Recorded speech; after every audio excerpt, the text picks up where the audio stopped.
arms towards the sun. You feel the warmth of the rays, and then you know you're alive, and you don't have to be afraid of anything, 'cause you know the truth, and the truth is love, yes it is. Wasn't what they said to you, or anything that you learn from a book or from the news. It's not like that, 'cause it's a thing. It is something that you do. Doop doop doop doop doop doop doop doop doop doop doop. Dib on baby did long. Doop doop doop doop doop doop doop doop doop doop doop doop. Dib on baby did love's the highest truth. Nothing could be higher than love, my friend. Welcome to the Bassline, everyone. Dr. Marivic Villa is an MD, FCCP, and one of the right docs of history. She warned people about the dangers of mRNA. Once the injections were unleashed on the public, she hosted a press conference highlighting the harm they were inflicting. She has provided treatment to over 2,000 vaccine-injured individuals. It is both an honor and a great joy to introduce to the Bassline audience the outstanding Dr. Marivic Villa. How are you today, Dr. Villa? Hello, Jeremiah. First of all, thank you for having me today. It's an honor to be with you here today. So let's see what we can impart to the general public. Yes, thank you so much. It's such a joy to have you here. And I want to quickly, before I forget, I want to tell everyone there's going to be a great Twitter space tonight. I am co-hosting a space with my friend Lindsay House, the vaccine-injured nurse who hosts the Vaccine Injured Lounge on Twitter on a regular basis. She was a guest on this program, of course, and we've co-hosted a couple spaces, but we're going to do a strategy session tonight. We want to have a medical freedom strategy session at 9 p.m. Eastern time on Twitter. So look me up. @EarthDriver is my handle. Earth like the planet Earth, driver like the driver of a car. And of course, Lindsay House is LYNDSEY. So Lindsay with a Y, not an I. But look up. I know that. I know you do, but for the audience, look up Lindsay House, please, and please look up @EarthDriver. If you don't have a Twitter account, hey, start one tonight and join the space. You can jump right into the conversation. If you have strategic ideas as far as how we advance this discussion in the public, that would be absolutely great. Or you could just tune in and listen. But I would like to ask you, Dr. Villa, first of all, could you just explain to ignorant people such as myself what an FCCP is? Because I was unfamiliar with that term. So what is this special? So you're a chest specialist. So men and women have different types of chests, I was thinking, first of all. And is that different than cardiology? Are you dealing with what's inside the chest or what's on top of the chest? Tell us about this specialty of yours. The cardiologists, the other subspecialties, they have their own, title at the end of your MD.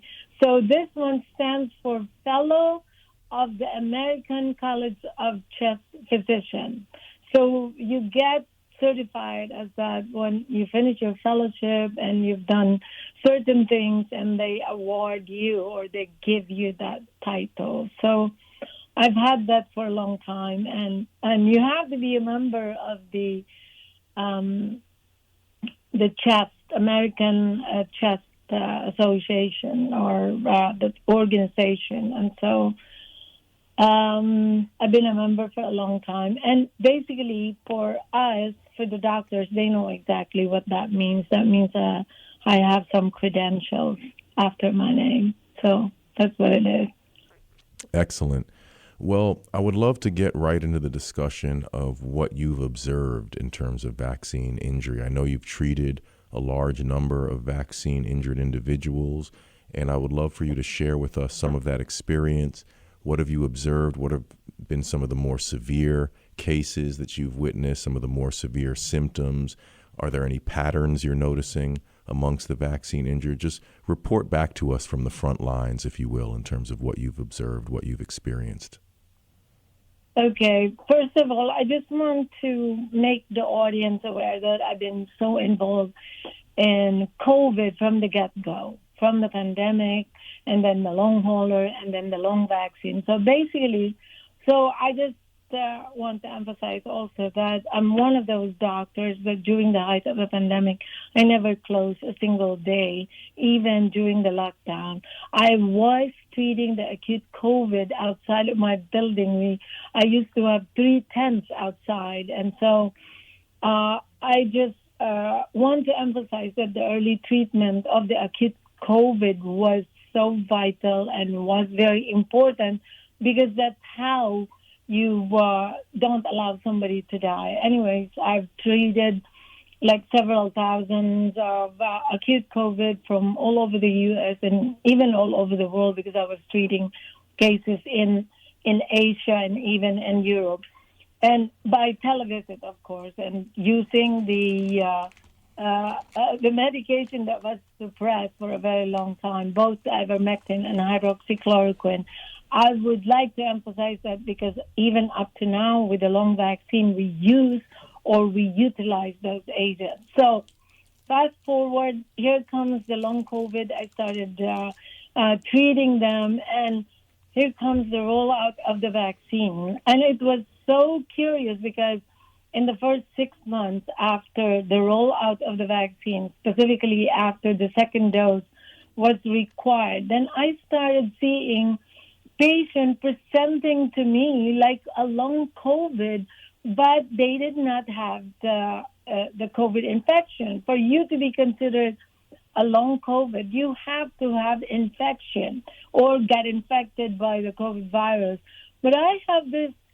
This is a lot of patients presenting to me that, like long COVID. Actually, I was even diagnosing them or giving them the diagnosis or the label of long COVID, even though they didn't have the COVID infection, because the sign and symptoms, the clinical presentation are exactly the same. So it took me like a few more months, and then finally I said, let me analyze this all long COVID. And when I analyzed the first 300 patients that are labeled long COVID, you know what came out? What's that? 79% of them are all vaccinated. Only 21% are actually like infected by the COVID vaccine. So majority of the people presenting to me with a label of long COVID were actually long vaccine, and it was predominantly in women. They were all so tired. They are short of breath. They're having all the presentation of clinical presentation affecting, different organ system. And so at that time, I really started paying attention to the vaccinated people. Right now, we are already, if you look at in the early stages, we are actually seeing a lot of acute presentation from obviously the myocarditis and pericarditis is the most, and even up to now, acute presentation or acute clinical presentation of the vaccine. But, we're missing the point, which means, Jeremiah, my population is actually the retirees. So this is a very homogeneous population. They have a high rate of vaccination, and they were prioritized. So my vaccination rate here in the villages, I practice in the villages, Florida, is like about 94%. So that's a lot of people who got vaccinated. That means 94% of people vaccinated with 1 to up to how many doses up to now. And so these people, they're all presenting, clinically, because there are signs and symptoms. Clinically, they are all fatigued, and any organ system can actually be affected. Since I have the older population, neurologically, they have memory issues, they have a lot of neuropathies, and they are presenting to me like having Parkinson. You know, the tremors, but it's not the typical Parkinson disease. And since I have a lot of lung patients, lungers, the chronic lungers, obviously the people with pre-existing like emphysema, COPD, interstitial lung disease, silent symptoms or the symptoms of shortness of breath definitely increase. And so you are having these people, they cannot function anymore because they're short of breath. And here comes the vaccine. The vaccine made it worse. And you also have the presentation in the beginning when they were, at least the first 2 doses of the vaccine, high blood pressure was so high, atrial fibrillation was so high. It's like, I called it atrial fibrillation galore. Everybody knows what atrial fibrillation is, right? It's very common, irregular heartbeat. But it is very important. It's not only common, but your risk for stroke and heart attack and congestive heart failure increase when the atrial fibrillation is not treated. So in terms of, but here comes, fast forward, here we are on the 4th year. And with everything that I'm saying, if there is something that your audience should remember, because a vaccine injury is really a very complicated disease syndrome. I've never encountered such a disease in my entire career, okay? So if there is something that people should remember is the first thing that it does to your body is it affects your immune system. It ruins your immune system. It weakens your immune system. It makes your immune system confused. What do I mean by that? Instead of your immune system protecting you, because the immune system is responsible for fighting infection for you, fighting cancer for you, and even it's involved in the healing. If you get wounded, the immune system is going to be involved so that your wound or whatever it is, the stress in our body, to heal. The immune system is involved in that. And I want to emphasize this, that all those functions of the immune system, they all go down. Okay? And so what are the things that I see? And it's very clear to me now on the 4th year after the rollout of the vaccine that every single vaccinated will have an immune disorder. And it can present in so many ways. It could be in the myocarditis, encephalitis, memory issue, and all forms of what we call itis. Itis means inflammation in the body. So if a specific organ is so inflamed, I promise you there's going to be a disease that's going to come out.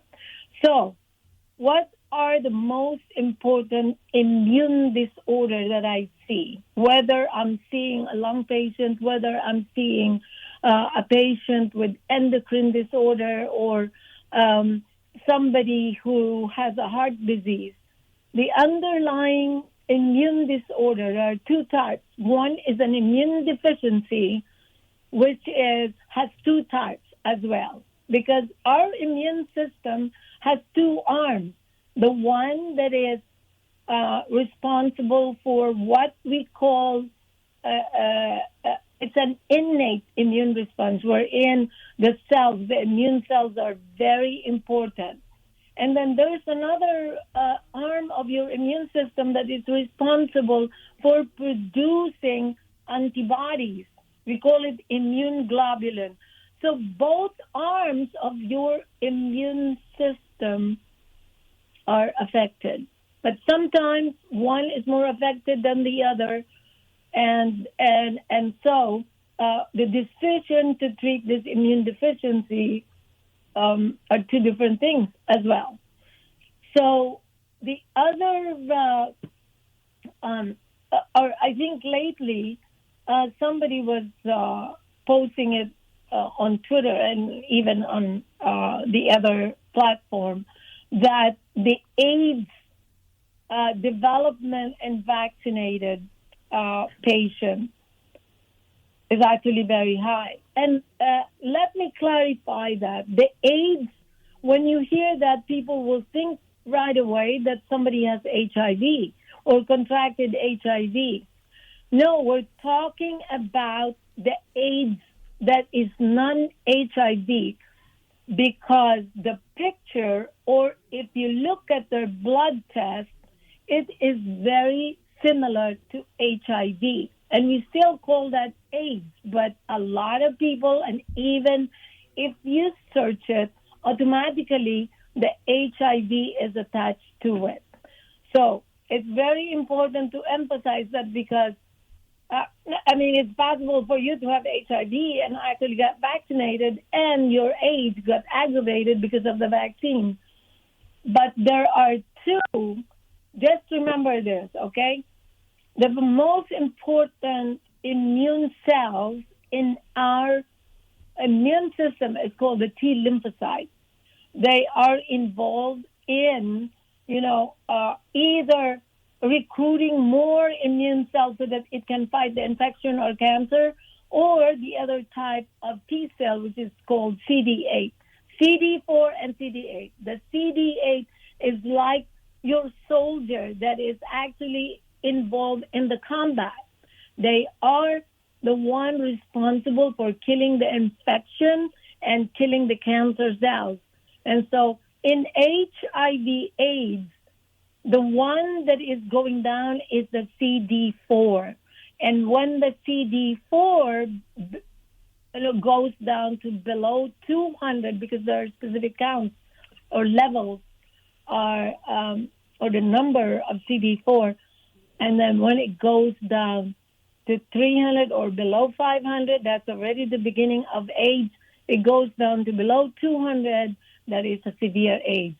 And do we see this in vaccinated and as well as the severe long COVID? Yes, we do. And so that's where it's coming from. But do not think that the AIDS that we are talking about is synonymous to the AIDS of HIV. I just want to point that out. Right. And then the other kind of immune deficiency is when the person or when the individual vaccinated or got the long COVID that is severe, is they're not able to produce the antibodies that will protect them. So they have deficiency of antibody, and they have deficiency of the immune cells. Interesting. Very interesting stuff. Very detailed. Yes, and a lot of the doctors are not talking about it this way. Jeremiah, the immune globulin that we produce, the most important thing is what we call IgG. And they have different subclasses, 1, 2, 3, and 4. And if you even go to to X, what these scientists are actually talking about is the conversion or the increase in IgG subclass 4, the IgG4. And the significance of that, because once you start seeing that, the cancer risk of the patient becomes very high. Okay, the IgG, but I don't know how often, let's say the regular physician, how many of them are actually checking this? Right. I've been following these people since the get-go, like from 2021, at least mid of 2021 until now. So I'm actually getting ready to do an analysis what I have with my cases. And I have more than 3,500 now of this vaccine injured cases. And we are in the chronic phase, right? Right. The presentation of vaccine injury could be acute, subacute, and the chronic. Anything that is more than 3 months is chronic clinical presentation. The acute ones obviously is like within a month or even up to 3 months. Those people who are actually they die within that period of time, or they're developing severe reaction within that period of time. But once they go into probably after 3 months up to 6 months, that's kind of a subacute. But definitely once you go beyond 6 months to a year, that's already the chronic presentation. So your audience should remember that those are the three clinical presentation or the spectrum of presentation of this vaccine injury. You have to remember that whatever disease process is going on, there's always going to be an immune disorder. So aside from immune deficiency, the most common thing that I see as an immune disorder is autoimmune disease. For those of you, again, who don't understand what autoimmune disease is, just to give you a very simple understanding or what it is about, the autoimmune disease is your immune system is actually producing something, and usually it's the antibody or the immune globulin that is supposed to be protecting you, but instead of protecting you, it's attacking you. Right. So your own immune system is against you.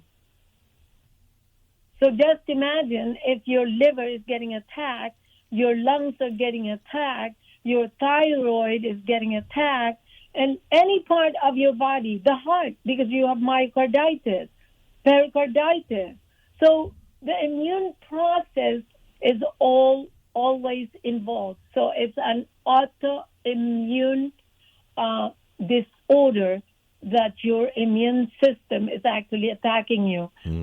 Sometimes I would joke to the patient, our own Department of Defense is supposed to be protecting us, but they are attacking us.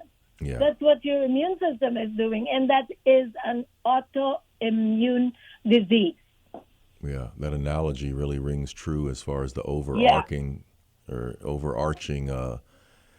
truth of what happened here. If we go back to Brooke Jackson versus Pfizer, Bassline episode 17, it's absolutely amazing. There's so many people, even people in the medical freedom movement, who don't understand that Pfizer themselves testified in a court of law that they were taking instructions from the Department of Defense.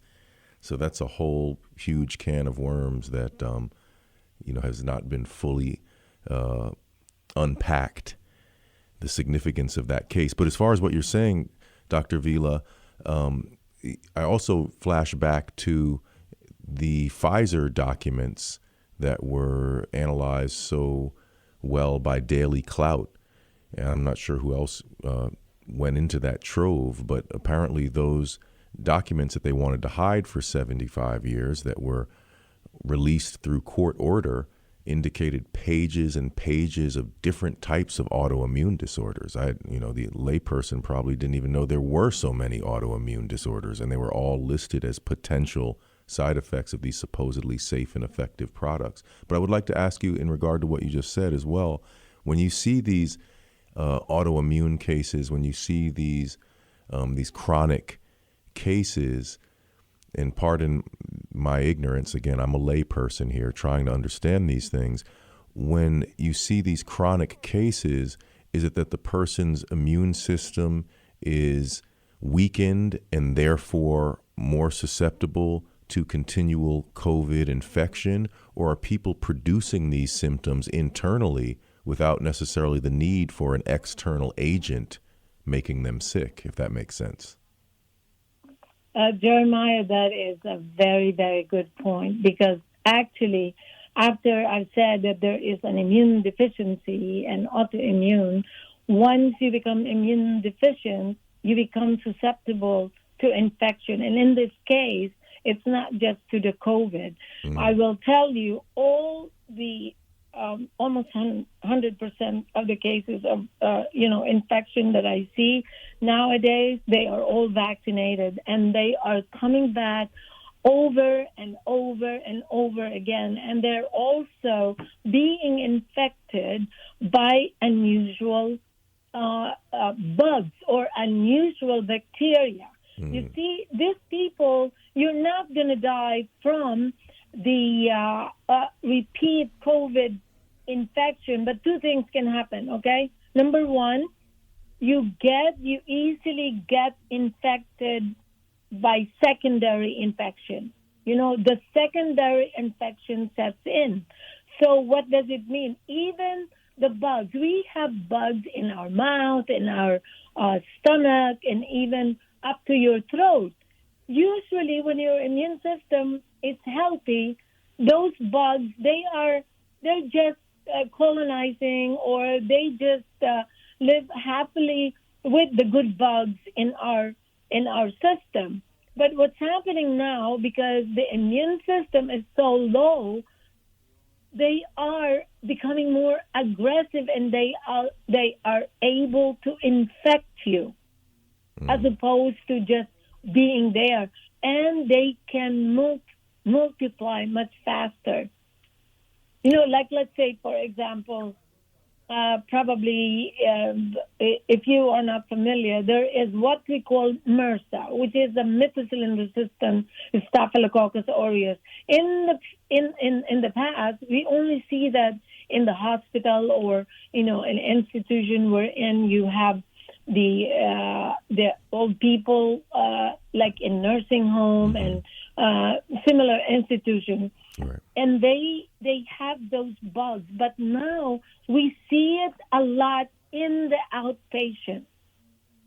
So it's very important to point out, because this bug can only be treated by 2 antibiotics. The only antibiotic in the universe available to treat that. And the first one is vancomycin. The other one is what we call penicillin. And the second one is awfully expensive. And they are even becoming resistant to those medications. So that's how important the immune system is. To have your immune system has to be healthy for you to be able to fight these bugs together with the antibiotics. And that's just one good example. And this last 3 months, all the vaccinated ones coming in, they are heavily colonized by what we call, at least this is in my practice, whatever I'm sharing here is my personal clinical experience, okay? Right. There is what we call methicillin-resistant Staphylococcus epidermidis, and usually that is one of the regular bugs that you see in your skin and in your nose or something, and they usually don't cause any disease. But now it's causing disease in these people. So that's the thing. You become more susceptible to infection, not only COVID, but any infection for that matter, okay? Right. Number 2, whatever symptomatology you have from the long vaccine, they all get exacerbated by the infection, by the repeat COVID infection. And talking about infection, aside from the immune deficiency and the autoimmune, there are so many latent or dormant infections that are getting reactivated because of the low immune, function or the depressed immune system. And what are they? Like different type of herpes viruses, and the most common is the Epstein-Barr, the herpes virus 6, CMV or cytomegalovirus, and obviously the regular herpes simplex type 1 and 2. And why is it very important to identify these herpes viruses or this reactivation? Why? Because, number one, they can actually cause or precipitate lymphoma, leukemia, throat cancer, stomach cancer. So things like that. If your cancer risk is already very high, because why? You're the advanced age, and then now being vaccinated, unfortunately, and I'm sorry to say, your risk for cancer is high or much higher because of the vaccine. And there are so many reasons why. And obviously, the immune deficiency that I just discussed and I just mentioned is one of the reasons why you become more susceptible to developing cancer, and as well as susceptible to different infections. The other type of dormant infection that I see that are getting reactivated are like the Lyme. They are tick-borne diseases. Lyme and the co-infection of that infection, and then TB is also getting reactivated, and then the other one is syphilis. Actually, if you look at the CDC, early this year, they actually announced that the increase in syphilis cases is about 80%. Wow. I don't see it that much here in this population, but you have to go to the CDC because they themselves actually announce it that there is an 80% increase in syphilis cases, including the newborn. Wow. They are being born with syphilis. Oh my and goodness. So that is, syphilis is a cousin of Lyme. You know, both are what we call spirochetes. And so, and they do very similar diseases, whether it's in your brain, it's in your joints, it's in your heart.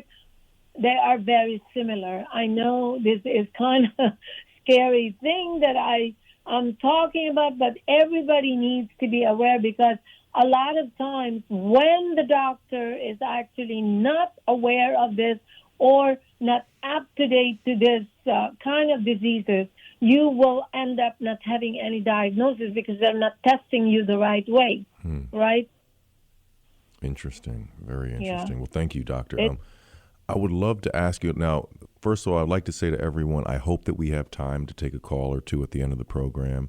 I do have a couple more questions for Dr. Villa, but in the meantime, if you'd like to get online and jump to the head of the line, the number, of course, is 888-874-4888. So hopefully we can get through a couple questions here and even take a call or two. But I would love to ask you your opinion on vaccines in general, because I'll tell you, first of all, I was not a quote-unquote anti-vaxxer. I just really resented the way this whole COVID thing and the COVID vaccines were being foisted upon us. And there were a lot of red flags that just indicated to me that this is just not copacetic, what's going on here. So I was very resistant to the COVID vaccines in general. But then I've spoken to many doctors since then through this program, and there are a number of doctors who said, you know what, I actually didn't really know that much about vaccines in the first place. And through this event, I've become, I don't want to say necessarily skeptical, but I'm rethinking vaccines. There's a few doctors I've spoken to have said they're reconsidering vaccination as a practice in general and learning a few things they didn't know before about the history and the practice of vaccinating. And then I have a few people I spoke to who are old school anti-vaxxers who have been against vaccines for a while, who've been speaking out against vaccination as a practice long before the COVID event. I actually wrote an article I'd love you guys out there to check out called Hats Off to the Old School Anti-Vaxxers, subtitled, They Were Way Ahead of the Game. But where do you fall in all of that, Dr. Villa? What's your opinion in general about vaccination as a practice? That is a very good question again, Jeremiah. When I was young, or very young, I don't know, for some reason, I can answer your question two ways. By my feelings, I didn't even know why I don't like vaccine. I just don't like it. And so I was running away all the time. And my parents, for some reason, they believe in, using natural stuff. They were using a lot of herbs when they were treating us when something was wrong. So I never liked by feeling. I was never vaccinated. The only vaccine that I got was when they deployed tuberculosis, which is this BCG, and they went to school. I couldn't escape school, to avoid that TB vaccine. And by the way, TB vaccine and smallpox are the only two vaccines that will create scar in your arm. Okay, if people don't know that, I still have the scar. Right. So I never liked the feeling by feeling. Okay, and then I became a doctor. When I was already a doctor, believe it or not, the problem is we are so well trained. When I became a doctor, the protocols are already in place. You know what I mean? It's almost like it's part of the culture. It's not in our medical community, or it's just the entire America that everybody, when you reach a certain age, you're supposed to have been vaccinated with this and that. And so I just kind of followed that because my training was here. I did my entire medical training in the U.S.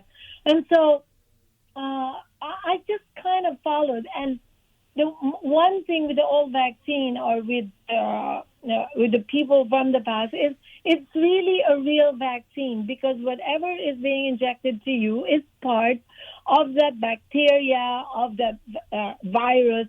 It's the actual pathogen, right? And so that's how it stimulates your immune system. And here comes, so I was doing that. I was never an anti-vaxxer, even though I said, why? How come I don't like it? And I'm giving it. So anyway, here comes the COVID pandemic. And then I think this is the silver lining of the pandemic, another silver lining, because we started questioning the other vaccine. Wait a second. Why are we giving this? Is it really benefiting the population, especially the kids? Because right now, the kids will receive 76 shots by the time they reach 13 or up to 16. I mean, that is incredible. They are treating our kids like as if they were born with vaccine deficiency. Yeah.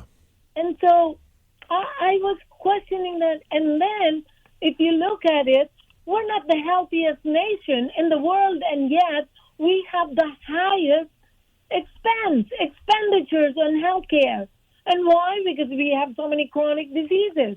So you have to look at it. What's causing the chronic diseases? And here it comes. You ask the vaccine manufacturer, do you have a long-term study up to now? No, they don't have. They do not have. It's only after COVID that the studies are actually coming out. They're like, I forget the name of the 3 pediatricians, and I salute them. They are connected with the Children Health Defense, and they actually made 3 studies, and it was a stark, difference between the vaccinated, slightly vaccinated, and the fully vaccinated kids. They are these kids who are vaccinated are always sick, and then they have very high rate of ADHD, mutism, autism, asthma, allergies, name it. And so when you look at it, they have more office visits, they have more hospitalization, and they obviously cannot attend school if they're sick. And whereas the little ones who were not vaccinated, the parents are like, no, I don't want to vaccinate my kids. They're like happy kids. Yeah. They are hardly sick. They went to the pediatrician once a year just to get checked. Oh, everything is okay. You're growing up, blah, blah, blah. Right.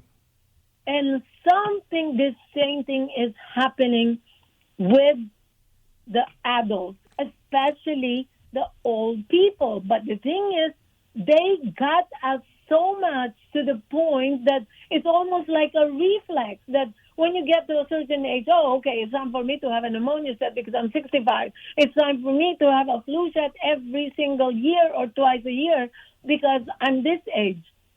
But without questioning, here comes the pandemic. I started questioning all that. Yeah. All the vaccinated COVID vaccine, all vaccinated people, I hate to say this because there are going to be doctors who will disagree with me, but I do not recommend any of the vaccine. Why? Because if they get vaccinated, there is a very good chance that they are actually going to develop the disease that the vaccine is supposed to protect you from. Yeah. And plus, believe it or not, again, it is not only the COVID vaccine, but after so many vaccinations, your immune system eventually gets confused and it overreacts, and then it starts producing antibodies that you don't need. And so what happens? It attacks you. Yeah. Well, that actually, autoimmune. That would correspond very well with the comments of Dr. Michael Palmer, who has emphasized that the spike protein, in his opinion, is being a little bit overstated because he's saying the problem is mRNA, first of all. If you induce the body to produce a foreign protein, you're going to make the body fight itself. It's not just a reaction to the spike protein. It's the unnatural mechanisms of mRNA. But that was my interview with Dr. Michael Palmer. I recommend everybody check out. We have a call on the line, but before we get to the call, I would like to ask you for some words of wisdom, if you could, in terms of, you're a doctor, you're very experienced, you're a frontline doctor, you're one of what we call the right docs of history, one of the doctors who was standing up and showing courage in this critical time. But what do we do for lay people such as myself? I mean, obviously, I'm privileged to host this program, and I'm also a writer. But for the so-called ordinary person who might not even have a platform such as this, or who's certainly not a doctor, what can regular people do to get involved in the medical freedom movement? What can, quote unquote, ordinary people do to empower themselves in these times? Yeah, the first thing is you have to be awake. You have to be aware. You have to be aware, because when you are aware, you're awake, it makes a lot of difference already. Because when you're awake, you're going to do everything to find the right answer. A right answer that only doesn't feel right, but what I mean is doesn't only sound right, but it feels right. It needs to, because right now I really believe that we're fighting a spiritual battle, Yeah. So you have to be awake. You have to keep yourself informed and Hello, I lost Dr. Villa. Are you there? Testing, 1, 2, 3. Okay, I guess she got disconnected there for a second. So let me do a quick promo. In the meantime, we'll get Dr. Villa right back on the line. I think she just got disconnected somehow. But please, everyone, go to my Substack, Jeremiah Hosea, Jeremiah Hosea. I've written a bunch of good articles. Please go like them, share them. They are appreciated, I can tell from all the insightful and passionate comments beneath each article, but I would love them to be circulated more broadly. Now is the time to activate this discussion. If you have people in your family who might be sympathetic to your point of view, please share the info, share links to this program, share the articles. If you have people who maybe are not aware of any of this stuff, but they're open-minded enough to not shut you down, send them the info, send them a link. Get a conversation starter on the table. Maybe there's someone who really disagrees with you, but they're willing to argue with you. Go argue with them. Go challenge them. Now is the time to invigorate the conversation in any way that you can, and your creativity is your best weapon. Your creativity is a talisman that has to be wielded. So please, this show is steadily reaching people. I feel that. I feel confidence in that. I get great feedback, but I'd like more feedback. I'd love for this platform, the Bassline radio program, to be elevated, where we could use it, again, as a metric for how the medical freedom movement is expanding day by day. So we have Dr. Villa back on the line. Sorry, go ahead, Dr. Villa. We got cut off there. I don't know. It just dropped. I'm sorry, guys. So what was the question? What can I say? Oh, yeah, we were just saying, so you were saying you were encouraging us to be awake, to be alert to this situation around us, and just generally, what can a so-called ordinary person do who doesn't have the medical credentials that you have to just express themselves, protect themselves, and help, I just elevate the conversation. I think problem number one is we've been told we're not allowed to talk about these things, and that's exactly wrong. We need to talk about these things. Exactly. So, you have to be aware, whatever that means to you, but being aware is actually, looking at what is happening, not only in your local communities, but in the world. And then you have to have that feeling that, you're questioning certain things. You have to be awake and aware. And then you guys have to realize, I will never believe the mainstream media right now. For all I care, they should really be removed. Yeah. Do not listen to the mainstream media. Listen to Jeremiah. Yeah, I appreciate that. And you know what? And I'll even add, sometimes I think people overestimate their ability to protect themselves from mainstream media. It's infiltrating our minds. It's deceiving us on so many different levels. They're such experts in deception that, it's like exposing yourself to something toxic. You might think that you can wash it off, but there's a residue there. We're not as safe as we think. We actually do have a couple calls on the line, and I'd love to hear from them. We have Noel from Brooklyn, my friend. How are you today, Noel? Hi, Jeremiah. Nice to talk to you again. I hope you have another one of your in sessions where we can see you, because I can't do this thing on the computer. You're going to have to help me out with that. Yeah, no. There's so many PRN listeners who are like naturalists, and I'm trying to bridge that gap. We have like just the Bassline listeners who listen on PRN, and then we have people who support on Twitter, but I'm trying to get some PRN people to open up some Twitter accounts so they could weigh in on these Twitter spaces and just help forward the information. But yeah, go ahead, Noel. Yeah. Great to hear from you. Yes, Dr. Villa, I wanted to, first of all, good afternoon to you. I wanted to know about, I heard, I believe on Gary Null, one of his shows, about vitamin C drips, which I've had, nanokinase, and I think it was something called NDK, that goes along with that that is destroying the nanoparticles. Can you expand upon that? Yeah, I've been using high-dose IV vitamin C, actually. At high doses, it has so many things that it can do to your body. If you guys, it's a very powerful... we're talking about, Noel, when you say high-dose IV vitamin C, we start at 25,000 milligrams. It can only be given IV. It depends on what you are treating. Like, let's say, for example, I use it in cancer. There was an article that was published by Dr. Marcus et al. There were like so many of them who authored that article, which is about treating cancer without chemotherapy, without radiation and things like that.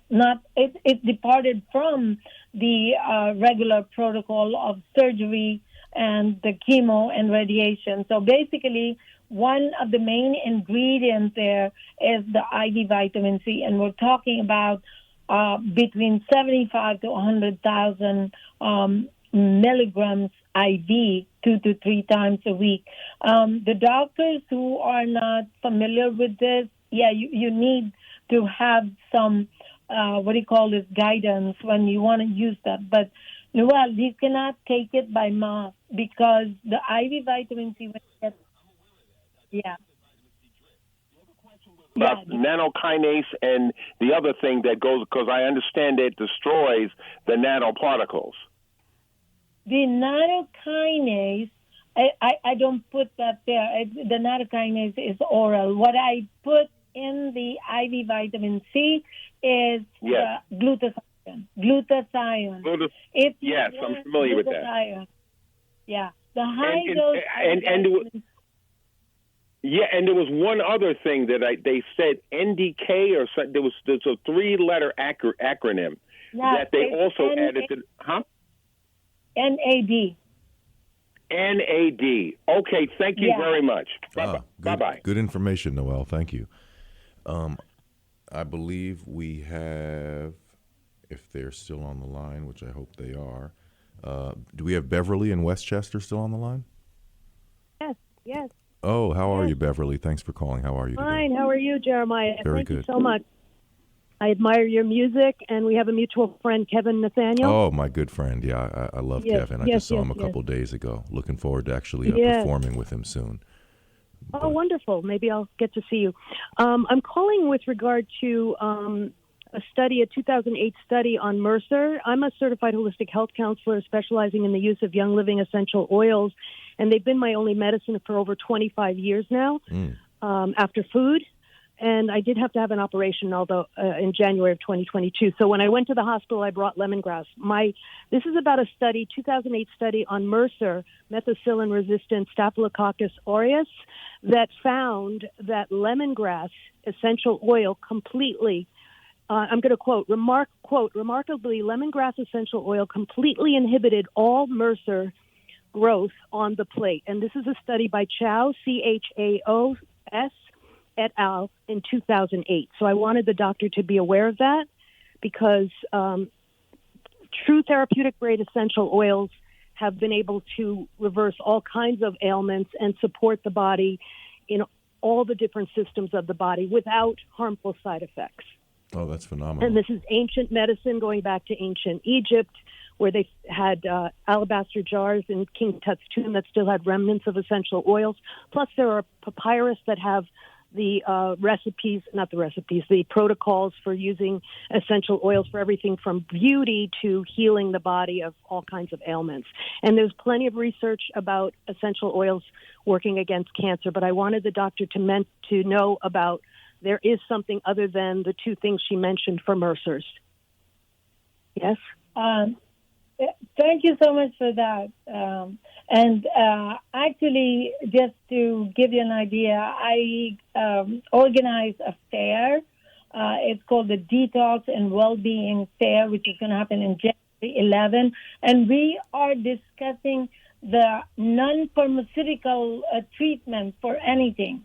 Wow. And, wonderful. I'd love to be a part of that. Yeah, can you because we are getting to the end of the program here, Dr. Villa, could you please tell us all the info we need to know about that event that you're describing so people can start signing up and start spreading the word about that? That sounds phenomenal. Yeah, it's actually the very first project of World Council for Health Florida. And so what it is it's the title or the name of the event is Detox Fair and Well-Being. And basically, I have a lot of speakers from all over the world. I have Dr. Laurie from UK, Dr. Christoph from Germany. I have Dr. Trozy and Dr. Makis. Dr. Makis, everybody should know him. Yeah, he's been a guest on this program, absolutely. Yeah, he's going to be here. And I have Dr. Corey, and I think Dr. Ladapo is also going to say something inspirational. And I have the local ones. I have a neurologist. I have people who will discuss about food, what we can do to use food as our medicine. And we have exhibitors, and essential oil is one of the things that I specifically make sure we have, for the community to know. And basically, it's just non-pharmaceutical treatment, not only for the vaccine injured, but for any other common illnesses, so that our dependency to drugs goes down. I know it's a very big undertaking, but we need to start somewhere. And basically, we are aligning with RFK for the Make America Healthy Again. And since my organization is actually worldwide, I would like to make this effort to be all over the place or all over the world. Excellent. Well, that's phenomenal. And I'll also say, please, again, look up Dr. Marivic Villa at Marivic Villa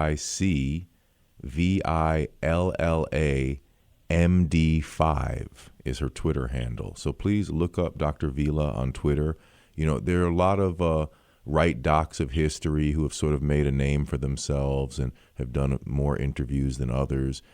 Dr. Villa is sort of a little bit low key. She's been really doing the unglamorous off-camera work, and she's just one of those superstars who's not being promoted necessarily like a superstar. But, I think we need to elevate those people. It's kind of like walking into some obscure jazz club and hearing just, one of the best horn players you've ever heard. They might not be famous, but they're just playing some great horn. And that's the kind of person that Dr. Villa is in my mind. She's a superstar who, hasn't been publicized, but she's one of the right docs of history.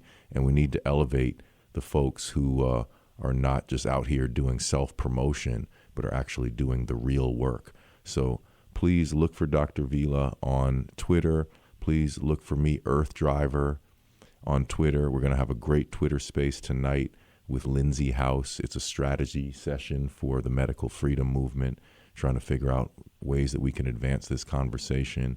And we're pretty much out of time. We have seconds to go. So I just want to say thank you so much, Dr. Villa, for being here today. You're phenomenal. Keep up the great work. Keep me posted with anything that you're doing that I can forward to the community. And have a great weekend to you and to everyone out there. Thank you. Okay. Thank you so much, Jeremiah. Thank you so much. Have a great day. Yes, you too. Bye-bye. Bye.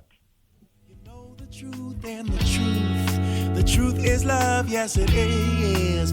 Wasn't what they said to you or anything that you learned.